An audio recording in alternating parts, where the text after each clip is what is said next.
ইসরায়েলের আয়রন ডোম বিমান প্রতিরক্ষা ব্যবস্থাকে ব্যর্থ করে তেল আবিবে অবস্থিত প্রতিরক্ষা সদর দপ্তরে হামলা চালিয়ে গুঁড়িয়ে দিয়েছে ইরান।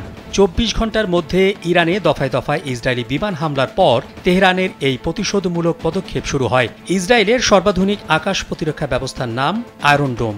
মূলত এটা এক ধরনের ক্ষেপণাস্ত্র ব্যবস্থা যা লক্ষ্যবস্তুতে আঘাত হানার আগেই শত্রুর ক্ষেপণাস্ত্রকে আকাশেই ধ্বংস করতে সক্ষম। বড় ক্ষেপণাস্ত্র তো বটেই, ক্ষুদ্র রকেটও ধ্বংস করে দেয় ইসরায়েলের আয়রন ডোম।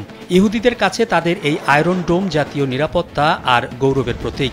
ইসরায়েলের সেই গর্বকে এবার চূর্ণ করে দিল ইরান। সংবাদ মাধ্যম দ্য টাইমসের যাচাই করা একটি ভিডিওতে দেখা গেছে তেল আবিবের একেবারে কেন্দ্রস্থলে আঘাত হানে ইরানের ক্ষেপণাস্ত্র। স্যান্ডেলিনা সো, রূপচর্চায় আভিজাত্য। যেখানে ইসরায়েলি প্রতিরক্ষা বাহিনীর সদর দপ্তর সহ বেশ কয়েকটি সামরিক স্থাপনা অবস্থিত। এই ভিডিও ছড়িয়ে পড়েছে সামাজিক যোগাযোগ মাধ্যমে। ১৯ সেকেন্ডের ওই ক্লিপে দেখা যায় ইসরায়েলের আয়রন ডোম একটি ইরানি ক্ষেপণাস্ত্রকে বাধা দেওয়ার চেষ্টা করছে। তবে ক্ষেপণাস্ত্রটি ওই আয়রন ডোম ভেঙে চোখের পলকে প্রতিরক্ষা সদর দপ্তরে আঘাত হানে। ক্লিপটি শুরু হয় বিকট শব্দে বেরিয়ে আসা প্রজেক্টাইল দিয়ে। তারপর আলোর ঝলক এবং আগুনের একটি গোলা বিকট শব্দে ভবনটিতে আঘাত হানে। এর পেছনে তেল আবিবের ক্রিয়া এলাকার মার্গানি টাওয়ারটি দেখা যায়, যা আইডিএফ সদর দপ্তরের কাছে শহরের কেন্দ্রস্থলে অবস্থিত।